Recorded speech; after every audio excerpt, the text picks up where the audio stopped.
क़ाल अल्लाहु तबारक व तआला फ़िल कलामिल मजीद वल फ़ुरक़ानिल हमीद या अय्युहल्लज़ीना आमनू लिमा तक़ूलूना मा ला तफ़अलून। रब्बे कायनात का फरमाने ज़ीशान है कि ए ईमान वालो, वो बात क्यों कहते हो जो तुम करते नहीं।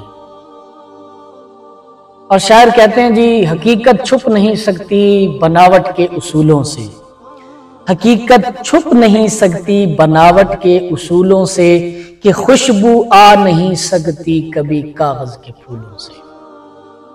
आज मैं जिस मौजू पर आपके सामने लब कुशाई करना चाहता हूं, उसका उन्वान है गुफ्तार और किरदार, कहना और करना। आज मुसलमान कौम की जो रविश बन चुकी है कि गुफ्तार के मैदान के तो हम गाजी हैं और किरदार के मैदान में दूर दूर तक मुसलमानी नजर नहीं आती। इसी बात को अल्लामा इकबाल ने फरमाया है, तुम हो गुफ्तार सरापा और वो सरापा किरदार। एक और जगह पर फरमाते हैं, गुफ्तार का गाजी बन तो गया, किरदार का गाजी बन न सका। कि किरदार का गाजी बनना ये इतना अजीम काम है कि बगैर तलवार उठाए ही बड़ी बड़ी जंगें फतह हो जाती हैं।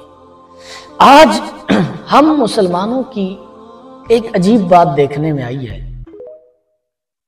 कि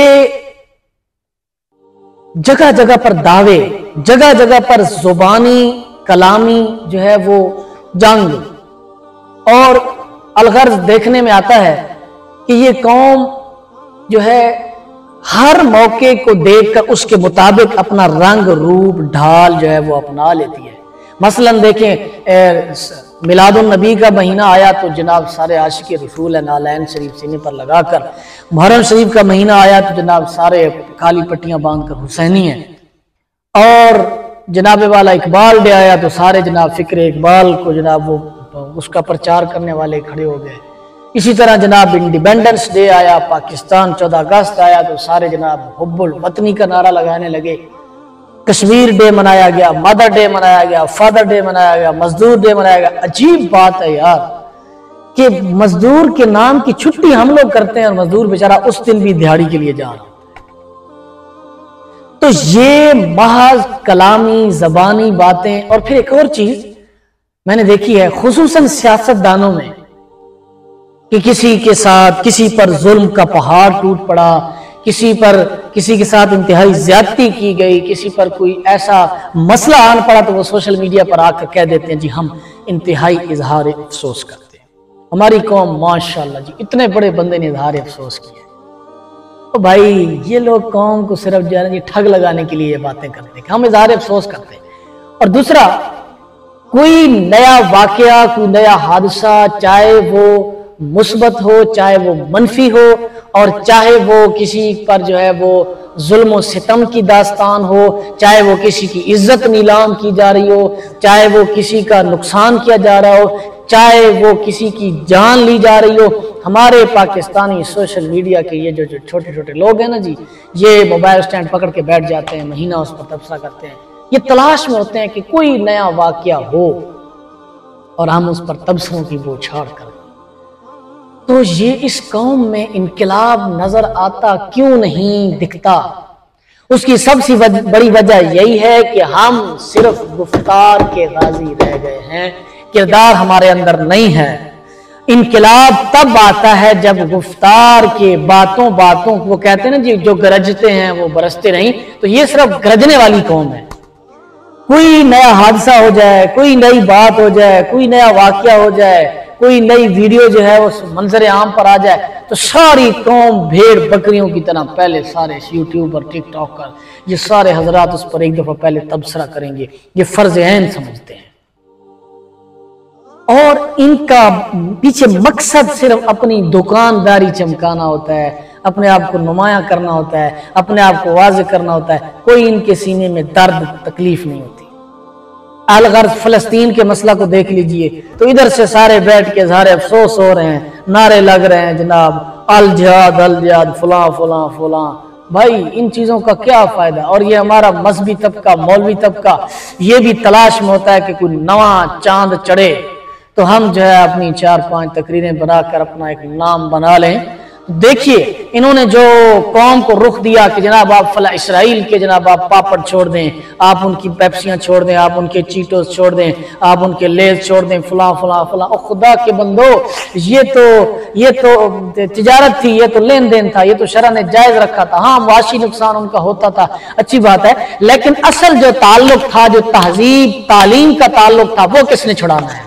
जिसको आला हजरत कहते हैं कि जो गहरे ताल्लुक है, तालीम और तहजीब की जो गहरे ताल्लुक है, ना वो लीडर छुड़ाते हैं और ना वो छूटेंगे। असल तो बात ये थी, असल तो तुम गाजी ये थे कि कौन से तुम उनकी तहजीब छुड़ाते, उनकी तालीम छुड़ाते, उनकी अफकार छुड़ाते। हमारा 5 साल का बच्चे से लेकर 90 साल के बाबे तक उनसे मुतासिर है।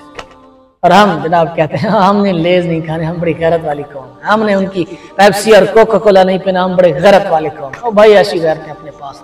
दूसरी बात, जैसे हफीज जलंधरी ने कहा था ना जी, वो तूफानों पे कर सकते हैं लच्छेदार तकरीरें, दिखा सकते हैं तकरीरों में तूफानों की तस्वीरें।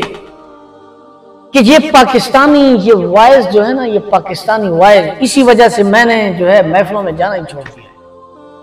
मैंने सिर्फ जो है ना ये रस्म रिवाज और ये चीजें मैं हाफिल में देखी हैं जनाब, वो आया और वो आया और ये आया और वो गया, बस।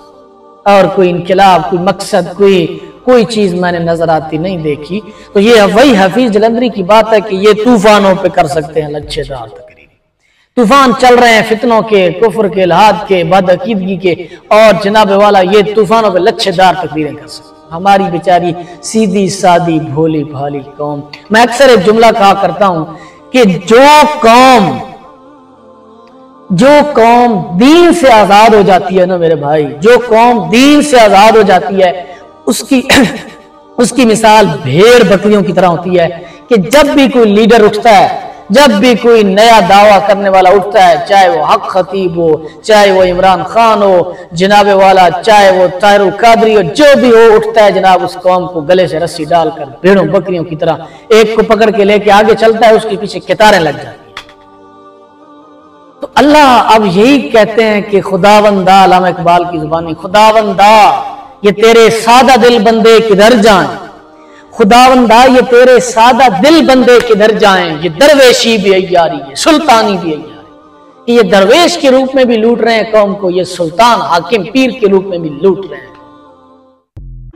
और मेरे दोस्तों, पिछले दिनों 14 अगस्त पर पाकिस्तान में होते हुए शोर शराबे, पाकिस्तान में होते हुए जश्न, ये बाजे गाजे, ये बैज, ये झंडियाँ, ये पत्तियाँ, ये फूल, ये नगमे, ये प्रोग्राम, ये फंक्शन, ये सब देखने को मिला। और मैं हैरान होता हूं जनाब, एक अंदाजे के मुताबिक अगर जितना पैसा पाकिस्तान की फोर्सेस में, पाकिस्तान की एजुकेशनल इदारों में, पाकिस्तान की यूनिवर्सिटियों में, पाकिस्तान के कॉलेजों, स्कूलों, प्राइवेट स्कूलों में जितना पैसा हर 14 अगस्त पर यह फेस्टिवल मनाने पे लगता है, अगर ये इस फंक्शन को छोड़कर एक साल ये सारा पैसा गौराबाग में तकसीम किया जाए तो एक हिस्सा पाकिस्तान का गुर्बत से आजाद हो जाए, अंदाजा कीजिए, अंदाजा कीजिए। और ये होता क्या है जी, हाँ कश्मीर बनेगा पाकिस्तान, हम ये क्या बात है यार, ये लोग कश्मीर बनाएंगे जिनके सोशल मीडिया स्क्रॉल करें तो हर चौथी वीडियो, जनाब मैं बड़े शर्म के साथ कह रहा हूं, मैंने कभी ऐसी बात सोशल मीडिया पे नहीं की, स्क्रॉलिंग करें तो जिनके सोशल मीडिया, आखिर यही लोग पाकिस्तानी लोग हैं ना जी, यही मुजाहिद लोग हैं पोस्टें लगाने वाले, कि हर चौथी वीडियो यही मिलती है कि Maya ji with real voice and Hareem Shah with real voice available. तो ये कौन कैसे जाके हम कहें कि आगे जाके जिहाद करेगी? हमसे कोई ये ना कहे कि जनाब आपको कैसे पता, हम भी इसी पाकिस्तान में रहते हैं और हम भी इसी कौम, इसी लोग, इन्हीं लोगों में देख जी रहे हैं, और हम भी इसी लोगों में जी रहे हैं, हम भी इसी बस्ती में सांस ले रहे हैं। अल्लामा इकबाल ने कहा था ना, लेकिन मुझे पैदा किया उस देश में तूने जिस देश के बंदे हैं गुलामी पे रज़ामंद। तो मेरे दोस्तों, ये किस बात की आजादियां मनाई जा रही हैं? ये किस चीज की आजादियां मनाई जा रही? क्या हम दीन से आजाद हो गए? इस बात की आजादियां मनाई जाए। आजादी किसको कहते हैं? आजादी की तारीफ कीजिए। ये जितने बाजे बजा उठा के जनाब ये गलियों पे 14 अगस्त घूम रहे होते हैं ना, इनको कभी रोक के पूछें भी आजादी क्या है, आजादी किसको कहते हैं? अगर रब्बे जुल जलाल के हुक्मों से आजादी का नाम पाकिस्तान में पर्दे की आजादी है, जो भी करे ना करे हैं। पाकिस्तान में जनाब जिना खुलेआम हो रहा है, शराब खुलेआम पी जा रही है, सूद खुलेआम, ये आजादी है। जब कोई कुत्ता बिल्ला उठता है वो हमारे रसूल की नामूस को तार तार करके फेंक देता है। जब कोई उठता है जनाब वो खत्म नबूवत पर डाका डाल देता है। जब कोई उठता है वो दीन की हुदूद पार पार कर देता है। जब कोई उठता है जनाब वो असेंबली में आए रोज नई बकवास कर देता है। ये आजादी है, ये आजादी है। तो मेरे भाइयों सुन लीजिए, मैं बबांगे दोहल कह रहा हूं कि हमें वो गुलामी कबूल है, वो गुलामी हमें कबूल है कि जब हमारे पास ये पाकिस्तान की हुदूद न थी और पीर मेर अली शाह साहब अंग्रेज की आंखों में आंखें डालकर कह सकते थे कि अंग्रेज फौज के खिलाफ जहाद फर्ज है। हमें वो गुलामी मंजूर है कि जब ख्वाजा गुलाम हसन सिवाग इस सरजमीन पर बैठ के कह सकते थे कि जो अंग्रेज की अदालत को मानता है मैं उसको अपना मुरीद नहीं करता। अगर ये आजादी है तो हमें वो गुलामी मंजूर है कि जब पीर सैयद जमात अली शाह साहब तकरीरों में बबांगे दोहल डंके की चोट पर ललकार के अंग्रेज से बात करते थे, अगर ये आजादी है तो वो हमें गुलामी मंजूर है कि जो दाऊद सादिक रिजवी साहब जनाब मिंबरों पे खड़े होकर के हाथ खड़े खड़े करके जनाब वो अंग्रेज को कुफर को ललकार कर कहते थे। वो गुलामी हमें मंजूर है कि जब हमारे इमाम अहले सुन्नत बरेली शरीफ में बैठ के दुनिया को ललकार कर बात करते थे। वो गुलामी हमें मंजूर है कि जब अल्लामा इकबाल ने पूरी दुनिया के अंग्रेजों को ललकार कर कहा था। तो मेरे दोस्तों आजादी और गुलामी क्या है हमारी कौम ने आज तक ये नहीं समझा। मुझे अक्सर लोग कहते हैं कि जनाब ये देखो जनाब सोशल मीडिया पर ये वायरलिटी लेने के लिए आया है, ये शोहरत लेने के लिए आया है। शोहरत लेने की और बहुत जराए थी और बहुत तरीके थे और बहुत राहें थी, पैसा कमाने के और बहुत तरीके थे। मैं बहुत गुनाहगार हूं, मैं बहुत बहुत बड़ा गुनाहगार हूं, लेकिन मैंने आज तक अल्लाह का फजल है दीन फरोशी का काम नहीं किया। अपनी शोहरत, अपनी इज्जत, अपनी दौलत के लिए दीन नहीं बेचा। अल्लाह ताला मुझे हक कहने, हक सुनने, हक समझने की तौफीक अता फरमाए। हमने तो दिल जलाकर सरे राह रख दिया, हमने तो दिल जलाकर सरे राह रख दिया, अब जिसके दिल में आए वो पाए रोशनी। आखिर में मैं एक रुबाई सिराकी रुबाई के साथ अपने मौजू को जो है वो इख्तिताम तक पहुंच जाऊंगा। शायर कहता है जी, सियासत है बुढ़े बकारा दे हथ विच, सियासत है बुढ़े बकारा दे हथ विच, ते मकतब इदारे गवारा दे हथ विच, अल्लाह इस मुल्क नू रखे सलामत, ए शीशे दा मुल्क लोहारा दे हथ विच, वमा अलैया इल्लल बलाहुल।